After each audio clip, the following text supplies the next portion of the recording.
Hello everyone.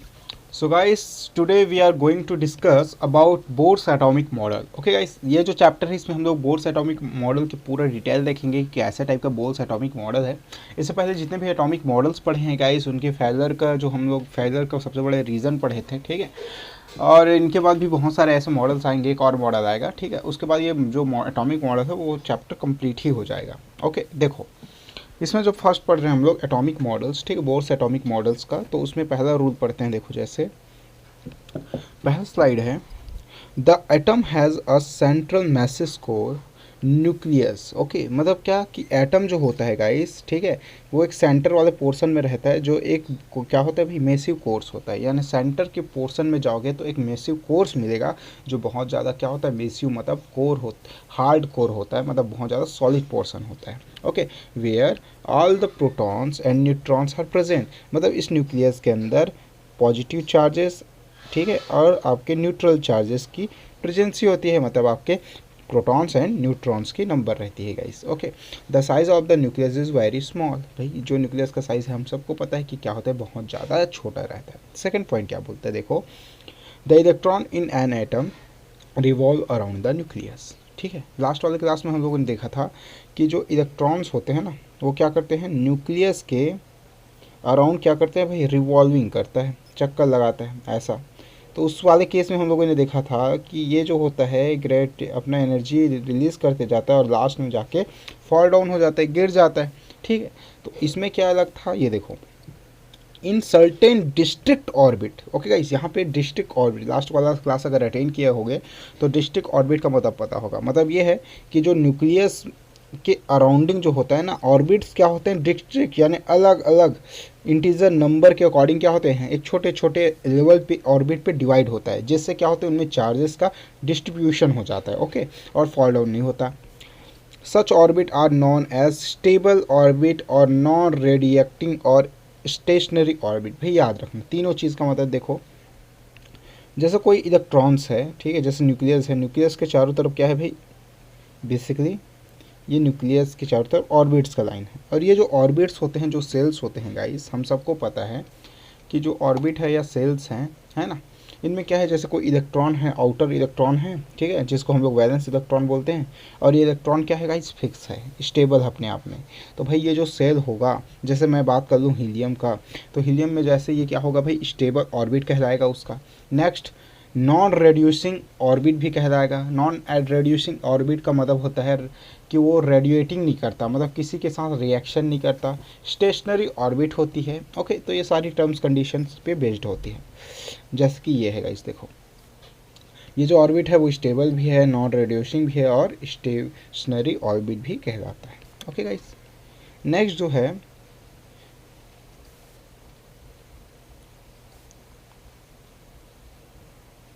चलो photo electric नहीं है, ये कट कर देना, ठीक है। नेक्स्ट गाइस देखो, basically an electron can move only in those permissive orbits. Okay, electrons क्या होते हैं भाई, एक परमिसिव ऑर्बिट्स में ही क्या करते हैं, मूव करते हैं। और ये परमिसिव ऑर्बिट्स क्या है guys, in which the angular momentum mvr of the electron is an integer multiple of h/2 pi. Okay, मतलब ये है कि इसमें एक हम लोग फॉर्म्स पढ़ रहे हैं, डेट इज़ mvr, ठीक है। तो ये जो mvr है गाइस, वो एक्चुअल में हम लोगों को इसमें पढ़ना है, जो क्या है बेसिकली आपका mv, ओके, आर। भाई हम लोगों ने जनरली क्लास में पढ़ा था, जैसे आप 9th में ही पढ़ के आए हो, ठीक है, एक मोमेंटम पढ़े होगे कि जैसे कोई एक मास है ऑर्बिट का, वो जो है v वेलोसिटी से मूव कर रहा है, ठीक है। 10th में एक्चुअली ये पढ़े थे लीनियर मोमेंटम के लिए। तो लीनियर मोमेंटम में जो मोमेंटम कॉज होता था वो क्या होता था, p equal to, okay guys, m, ठीक है, व्यू यानी वेलोसिटी में था, मास वेलोसिटी का था। अब 11th में जनरली आप एंगुलर मोमेंटम पढ़े होगे फिजिक्स में, तो आपको जनरली अगर पढ़े हो तो या पढ़ोगे, उसमें क्या होता है, अगर कोई चीज़ ऑर्बिट में है और उसके सेंटर रेडियस से अगर हमको उसका क्या करने का है, हम वेलोसिटी निकालना है, कोई चीज़ अगर कि जैसे मूव कर रही है तो उसकी वेलोसिटी निकालने का है, तो उसका एंगुलर मोमेंटम इक्वल टू होता है लीनियर मोमेंटम इनटू आर। ठीक है, तो लीनियर मोमेंटम मतलब क्या भाई, ये लीनियर मोमेंटम क्या है, एम वी और उसमें क्या इंटू करना है हमको, बस आर, तो एम वी आर, ठीक है। ये क्या हो जाएगा, हमारा एंगुलर मोमेंटम का फॉर्मूला हो जाएगा गाइस। ओके, तो ये एंगुलर मोमेंटम हो गया। देन अगर इस एंगुलर मोमेंटम की बात करें हम लोग, तो भाई सेल्स की रेडियस पे डिपेंड कर रहा है और ये भी डिपेंड करता है ना, जैसे एम वी आर है, तो एम वी आर का मतलब ये हो गया कि ये डिपेंड करेगा M V R equal to N H two pi R, जहाँ पे एन क्या है गाइस, नंबर ऑफ ऑर्बिट्स है। Okay, where M is a mass of electron, जो एम है वो मास ऑफ इलेक्ट्रॉन है, आर रेडियस ऑफ इलेक्ट्रॉन है, आर जो होगा रेडियस ऑफ इलेक्ट्रॉन होगा, and V is velocity of the electron in its orbit guys. Okay, so basically ये पता हो गया। देन एक बात और है कि इलेक्ट्रॉन का जो, जैसे मैं इलेक्ट्रॉन का क्या बोलूँ, वैल्यू बोलूँ, तो ये होता है गाइस, पता है आप सबको कि इसका जनरली मास कितना है, 9.1 इंटू 10⁻⁻31 kg। ये आई थिंक आपको लास्ट क्लास से ही पता है, फर्स्ट क्लास में मैं बता दिया था, ठीक है। ओके, तो ये हो गया गाइस इसका। ओके, अगर रेडियस ऑफ इलेक्ट्रॉनिक ऑर्बिट्स की बात करें भाई, तो रेडियस ऑफ इलेक्ट्रॉनिक ऑर्बिट्स होता है 6.626 इंटू 10⁻⁻34, ठीक है, -34। तो ये क्या है उसका बेसिकली वेलोसिटी, ठीक है, रेडियस का, इलेक्ट्रॉनिक ऑर्बिट्स का रेडियस हो जाता है गाइस, ठीक है। तो ये सारी चीज़ें जो होती पता होनी चाहिए, ये एक्चुअली हो जाता है फिर। ओके, तो लीनियर मोमेंटम और ये है एंगुलर मोमेंटम का, आप यहाँ से कंप्लीट कर लेना इसको। नेक्स्ट, अब इस मोमेंटम के अकॉर्डिंग मैं अगर n नंबर को डिवाइड करूँगा गाइस, फर्स्ट सेल में, सेकंड सेल में, यानी फर्स्ट ऑर्बिट, सेकंड, थर्ड में, तो इसके अकॉर्डिंग इसके कुछ ऐसे मेजरमेंट्स होंगे, जैसे कोई इलेक्ट्रॉन का डिस्ट्रीब्यूशन कर रहे हैं, तो एंगुलर मोमेंटम इक्वल टू क्या होता है, फार्मूला हम लोगों का n इंटू एच बाई 2 पाई। तो n जो होता है नंबर ऑफ ऑर्बिट, अगर 1 डाल रहे हैं तो 1 हो जाएगा, 2 डाल रहे हैं तो 2, 3, 3, 4, मतलब ये जो होता है एक इंटीजर नंबर होना चाहिए, डेसिमल वैल्यू नहीं आएगा। डेसिमल का मतलब कभी भी M V R equal to 1.8, ठीक है, 1.8 इंटू आपका h बाय 2 पाई, ऐसा टाइप का वैल्यू बिल्कुल नहीं आएगा गाइस, ये याद रखना। ओके, नेक्स्ट थर्ड पॉइंट पे देते हैं, जैसे कि द थर्ड जो इसका पॉस्टुलेट था बोर्ड सर का, वो क्या था, देखो, द इमिशन और abstracted of radiation by the atom take place when an electrons jump from one stationary orbit to another.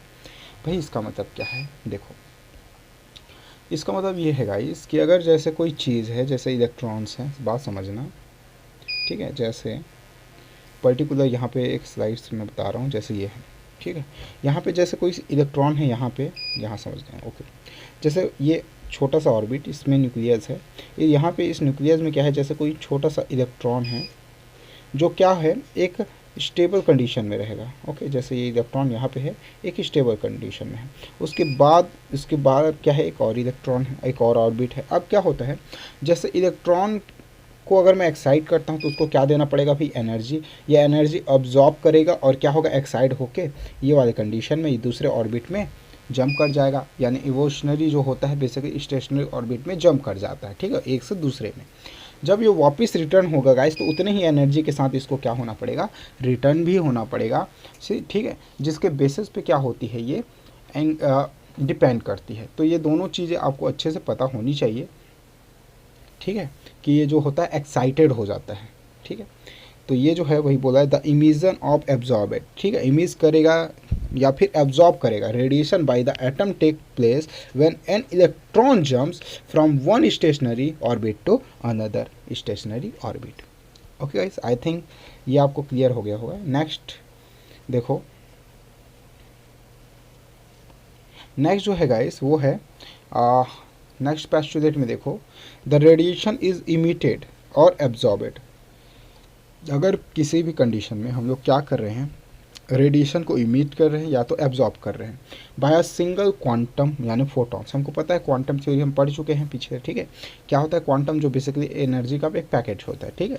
तो a single quantum of photons whose energy is equal to the difference in energy of the electron in two orbits involve, thus del E equal to H nu. ये तो हम last class में ही पढ़ चुके हैं, ठीक है। जो डेल ई होता है वो क्या होता है, whereas the Planck constant and V and frequency of the orbit energy, hence the spectrum of the atom will be certain fixed frequency. Okay तो ये कंडीशंस है गाइस, इसके बेसिस पे हमको ये पॉइंट बिल्कुल याद रखना है. The watch energy is equal to the difference in the energy of the electron in the two orbits involve. ठीक है 10. अब इसमें एक बात है कि हम लोग जो लास्ट क्लास में पढ़े थे कि अगर डेल जैसे एनर्जी पहले सेल का एनर्जी अगर दूसरे सेल के एनर्जी में डिवाइड करेंगे तो किसका वैल्यू निकलता है, डेली का वैल्यू निकलता है. अब डेली जो है गाइस वो कितना दिया है, डेली दिया है हमारा एच और न्यू, जहाँ पे एच क्या है, फ्लैंक कांस्टेंट है. Okay Planck constant and V जो है हमारा क्या है, फ्रीक्वेंसी है ऑफ द रेडिएंट एनर्जी का. तो ये कुछ चीज़ें हैं जो आपको बेसिकली पता होनी चाहिए. नेक्स्ट अगर पॉइंट की बात करें तो इसका राउंड ऑफ तो ऐसे ही हो जाएगा. ठीक है ओके चलो यहाँ पे आ जाओ. स्टेट में द लोवेस्ट एनर्जी स्टेट यानी n equal to 1 is called the ground state. याद रखना जो सबसे लोवेस्ट एनर्जी स्टेट होता है गाइज, ठीक है, जहाँ पे नंबर ऑफ सेल कितना है 1 है, उसको हम लोग क्या बोलते हैं, ग्राउंड स्टेट बोलते हैं. जैसे आप 9 से 10th में पढ़ रहे हैं तो समझो के जो सेल है वही क्या है, ग्राउंड स्टेट है. बट अब इस कंडीशन में हम लोग ऑर्बिट्स में पढ़ते हैं, मतलब उस सेल के अंदर भी बहुत सारे क्या होते हैं, छोटे छोटे ऑर्बिट्स लगे होते हैं. ठीक है भाई. When an electron absorb energy, भाई अगर उस कंडीशन में ग्राउंड स्टेट में कोई एनर्जी क्या कर दे, इलेक्ट्रॉन एब्जॉर्ब कर दे, इट गेट एक्साइटेड, फिर वो क्या हो जाता है, एक्साइटेड हो जाता है and jump to an outer orbit, it has a fall back to a lower orbit with the release of energy. भाई देखो इस कॉन्सेप्ट को समझ, ये जो पोस्टुलेट बहुत इंपॉर्टेंट है. जैसे यहाँ पे दिया है देखो ध्यान से, ये जो ऑर्बिट है ये वाला, ये तो न्यूक्लियस हो गया. ये जो ऑर्बिट दिया है ये क्या है भाई, first, N equal to first, मतलब फर्स्ट नंबर का ऑर्बिट है जिसको हम लोग ग्राउंड क्या बोलते हैं, ग्राउंड स्टेट बोलते हैं, जहाँ पे लोएस्ट अमाउंट में क्या होता है, एनर्जी होता है. देन अगर ये इलेक्ट्रॉन एनर्जी को क्या करता है, एब्जॉर्ब करता है, तो एब्जॉर्ब करने के बाद वो एक्साइटेड हो जाएगा और फिर कहाँ चला जाएगा गाइस, सेकंड ऑर्बिट में, जहाँ पे n इक्वल टू कितना होता है, 2 होता है. ओके मतलब एक्साइटेड स्टेट में क्या करता है, वो जंप कर जाता है. बात समझना, जैसे मैं अगर बोलूँ एक जैसे छोटा बच्चा है, ठीक है, जैसे हमारे घर में जितने भी छोटे बच्चे होते हैं, अगर उसको हम लोग जनरली डांट देते हैं तो वो नाराज़ हो जाता है. नाराज़ होने के बाद क्या होता है भाई, वो जनरली फिर आपके पास नहीं रहता, कि दूसरे के पास चल जाए. जैसे मम्मी है ना, मम्मी अगर उनको डांट दें, मम्मी के पास बिल्कुल नहीं आएगा, फिर पापा के पास चलेगा या फिर दादी के पास चले जाता है. ठीक है, मतलब वो एक्साइटेड होके कहीं और चला जाता है. बट लेकिन कुछ टाइम बाद जब वो नॉर्मली ठीक हो जाता है तो वापस भी कहाँ पे आता है, ग्राउंड स्टेट में ही आता है, मतलब वापस अपनी मम्मी के पास आता है. मतलब यहाँ पे ये बात है कि अगर वो एक्साइट होके एक्स्ट्रा एनर्जी अगर उसको मिल रहा है तो वो एक्साइट होके दूसरे ऑर्बिट में चला जाता है, लेकिन वापस वो रिटर्न कहाँ पे होता है, अपने ग्राउंड स्टेट पे ही होता है. जो प्राइमरी उसका ऑर्बिट है वो वहीं पे होगा. बट यहाँ पे एक प्रॉब्लम होती है, जितना एनर्जी वो एक्साइटेड होने के लिए लेता है उतना ही एनर्जी वो वापस आने के लिए देता भी है.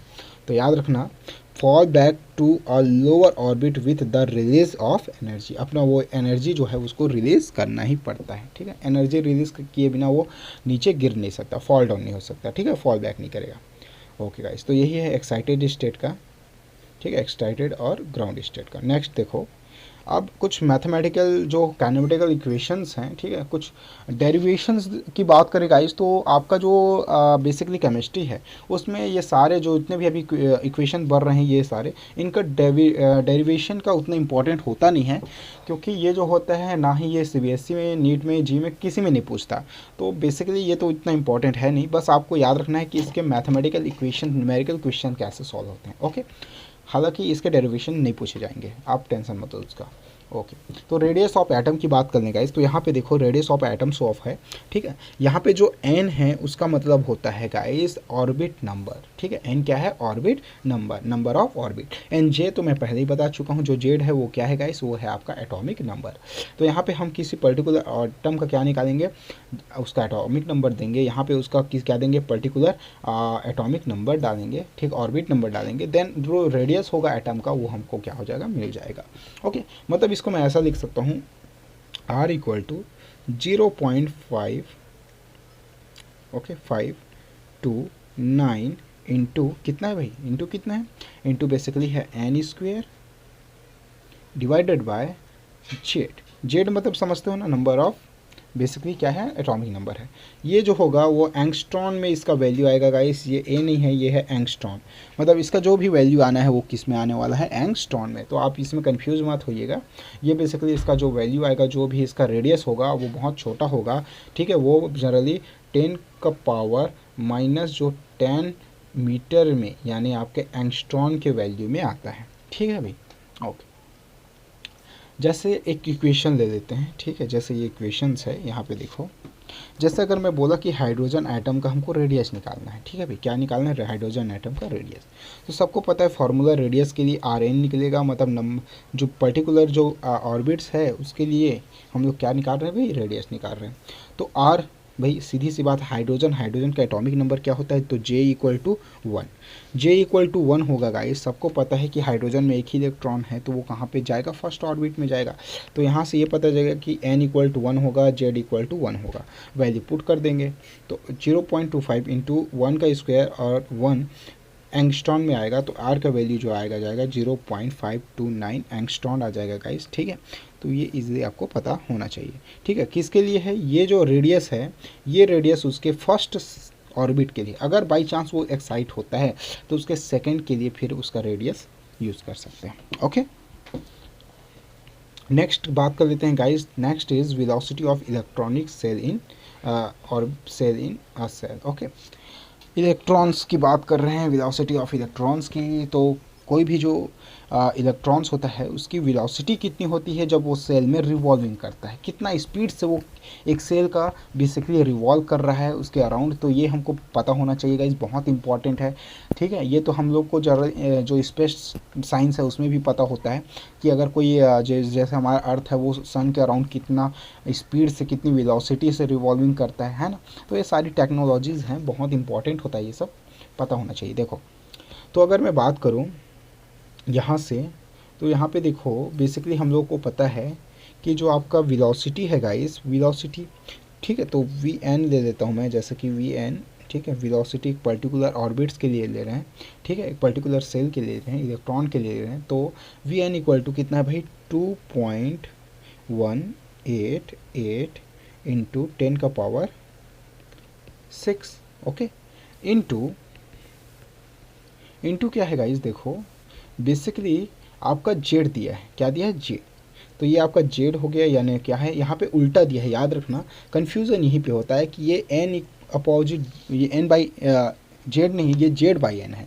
जो हम लोग फर्स्ट सो देखे थे रेडियस के लिए, उस रेडियस वाले में देखो ये क्या था, एन बाई जेड था, लेकिन इसमें अपोजिट होता है, कन्फ्यूजन यहीं पे होगा, ठीक है।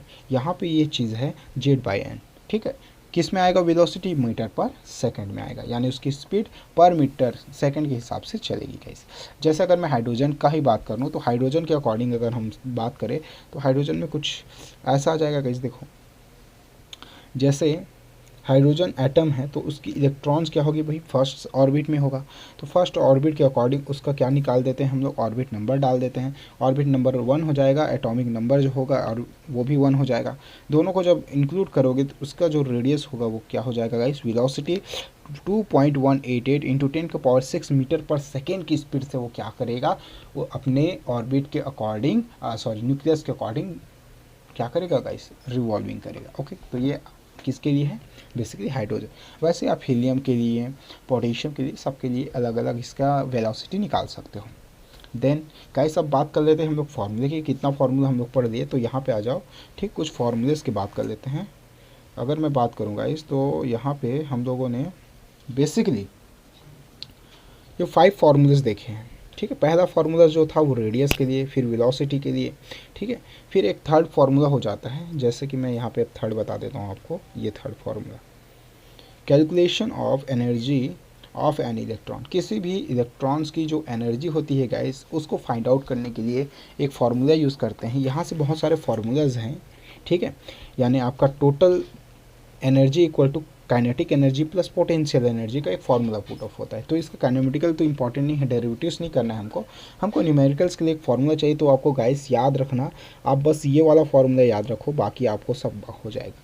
तो ये जो फार्मूला है ये बहुत इंपॉर्टेंट फार्मूला है, तो इसको हम लोग याद रखेंगे। ये वो जो उसका फार्मूला है सेम, इसकी जो यूनिट होगी गाइस वो वोल्ट पर इलेक्ट्रॉन वोल्ट पर एटम के हिसाब से आएगा, ओके, एनर्जीज के फॉर्म में।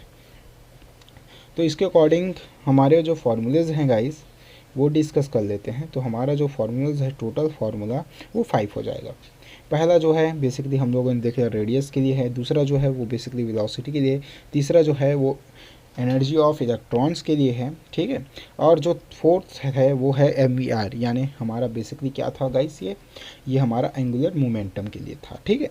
अब एंगुलर मोमेंटम के बाद जो फिफ्थ था वो है गाइस काइनेटिक एनर्जी, ठीक है। तो टोटल एनर्जी जो होता है इक्वल टू होता है पोटेंशियल एनर्जी का हाफ। याद रखना, जो आपका टोटल एनर्जी है वो पोटेंशियल एनर्जी का हाफ होता है, और यही जो होता है बेसिकली आपके काइनेटिक एनर्जी का नेगेटिव फॉर्म्स होते हैं। तो ये जो है बेसिकली बहुत इंपॉर्टेंस है।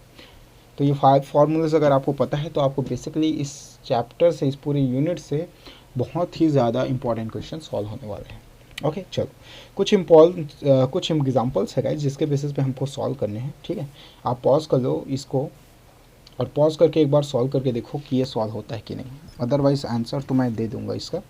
जैसे दिया है देखो, जो the radius of N orbit of hydrogen atom is, देखो भाई रेडियस दिया है किसका, हाइड्रोजन एटम का हमको बेसिकली ऑर्बिट का, ठीक है, रेडियस दे दिया है 0.85 नैनोमीटर। ये किस में है गाइस, नैनोमीटर में। याद रखना भाई किस में दिया है, ये नैनोमीटर में, ठीक है। मतलब नैनोमीटर मतलब होता है गाइस 10⁻⁹ मीटर, अगर हम इसको मीटर में चेंज करेंगे, ठीक है। और एंगस्ट्रॉन का कितना है, एंगस्ट्रॉन का है 10⁻⁻10, ये एंगस्ट्रॉन होता है, और माइक्रोन का होता है -6। तो ये सारी वैल्यूज़ आपको जनरली पता होनी चाहिए, जो पहले ही यूनिट में हम लोग कवर कर लिए थे, ठीक है। Calculate the velocity of electron in this orbit. भाई हमको वेलोसिटी पता है गाइस, वेलोसिटी का फार्मूला पता है, वेलोसिटी का फार्मूला हम यहाँ पे पुट कर देंगे। तो क्या होता है गाइस वेलोसिटी का फार्मूला, सो RN यानी वेलोसिटी जो होगा, ठीक है, रेडियस के अकॉर्डिंग अगर हम लोग लेते हैं तो गाइस पहले तो हम लोग इसका क्या निकालेंगे भाई, पहले इसका बेसिकली क्या निकाल रहे हैं हम लोग, R की वैल्यू निकाल रहे हैं, ओके। देन जब R की वैल्यू निकल जाएगा गाइस, फिर हम लोग फिर इसमें क्या निकालेंगे, नंबर ऑफ जो ऑर्बिट्स है ना, calculate the velocity of electron in this orbits. तो ऑर्बिट्स के अकॉर्डिंग उसकी वेलोसिटी निकाल रहे हैं गाइस, ठीक है। तो यहाँ पे वेलोसिटी नंबर सबको निकालना है तो एक साथ, तो ये थोड़ा सा लंबा बनने वाला है प्रोसीजर। देखो हम लोग को पता है गाइस, हाइड्रोजन एटम की बात की है तो हाइड्रोजन एटम जो होता है उसका एटॉमिक नंबर कितना होता है गाइस, 1 होता है, सबको पता है ये। देखो इसका मैं सॉल्व करके दे देता हूँ यहाँ पे, जैसे ये है, ये देखो हाइड्रोजन एटम है, इसका एटॉमिक नंबर होता है 1 गाइस। एटॉमिक नंबर 1 है तो उसका रेडियस कितना दिया है, यहाँ पे रेडियस दिया है 0.5 नैनोमीटर। 0.5 नैनोमीटर को अगर हम लोग मीटर में चेंज करेंगे तो डैट इज़ 0.85 × 10⁹ मीटर, ओके। अब हमको क्या फाइंड करना है, वेलोसिटी फाइंड करना है गाइस। हमारे पास ये सारी वैल्यूज़ है, ठीक है। वेलोसिटी के लिए अब हम लोग फॉर्मूला पुट करेंगे, उससे पहले ये देखो RN की वैल्यू निकाल देते हैं, रेडियस कितना है वो निकाल देते हैं, ठीक है। रेडियस के अकॉर्डिंग मतलब उसका नंबर ऑफ सेल निकाल देते हैं, कौन से सेल में है, ठीक है। नंबर ऑफ सेल तो दिया नहीं है, तो RN जो होगा वो हो जाएगा 0.529 × n² एंगस्ट्रॉन में। तो एंगस्ट्रॉन को हम लोग किस में कन्वर्ट कर रहे हैं गाइस, मीटर्स में कन्वर्ट कर रहे हैं, याद रखना ये सब चीज़। तो 0.529 × n² तो पता नहीं हमको, वो निकालना है। जेड की वैल्यू पता है, डैट इज़ 1 इंटू एंगस्ट्रॉन को अगर मैं चेंज करूँ मीटर में तो 10⁻⁻10 आ जाएगा, ओके। देन वैल्यू पुट कर दो, RN वैल्यू दिया है, RN का कितना वैल्यू है 0.85 × 10⁻⁹ मीटर इक्वल टू ये वैल्यू, फिर n का वैल्यू हमको पता नहीं है, जेड का वैल्यू कितना है 1 है, 10⁻⁻10, ओके। मीटर मीटर दोनों साइड है गाइस, मीटर मीटर जो है बेसिकली क्रॉस हो गया है। अब यहाँ पे देखो जो बचा वैल्यू अगर उसको हम लोग सॉल्व करेंगे तो n² = 16 आ जाएगा, मतलब n = कितना आ जाएगा, +-4। अब भाई हमको ऑर्बिट पता है कि ऑर्बिट हमेशा किस में होता है, प्लस में होता है, माइनस में तो होता नहीं, तो n = कितना आ गया गाइस, 4 आ गया। अब यहाँ पे वेलोसिटी का फॉर्मूला हम पुट करेंगे, सो वेलोसिटी = कितना हो जाएगा 2.88 × 10⁻⁶ × Z/n मीटर/सेकेंड। भाई हमको पता है जेड की वैल्यू क्या है, 1 है। अब n की वैल्यू भी निकल गया कितना, 4। अब इसको आप सॉल्व करोगे तो यही क्या होगा, आपका वेलोसिटी होगा गाइस, ओके। तो ये वेलोसिटी निकालने के लिए देन एक और फार्मूला है गाइस, देखो एक और क्वेश्चंस उसके बेसिस पे, the energy of N excited hydrogen atom is -0.4 electron volt. Calculate angular momentum of electron in the given orbit. भाई इजी है ये, तो सबसे बड़ा इजी होने वाला है। हाँ, हालांकि मैंने यहाँ पे कुछ इक्वेशन पहले ही दे चुका हूँ, मतलब आंसर है ये, आंसर आप पुट कर सकते हो।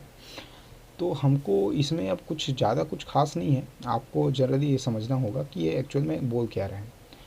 सीधी सी बात है, आपको पूछा है क्या, एंगुलर मोमेंटम पूछा है, मतलब आप क्या फार्मूला लगाओगे, एंगुलर मोमेंटम का MVR का फार्मूला लगा दोगे, एन h/2 पाई, ये फार्मूला लगाओगे गाइस, और जो भी वैल्यू होगा उसको आप लिखोगे। ओके, तो ये आपके लिए रहा।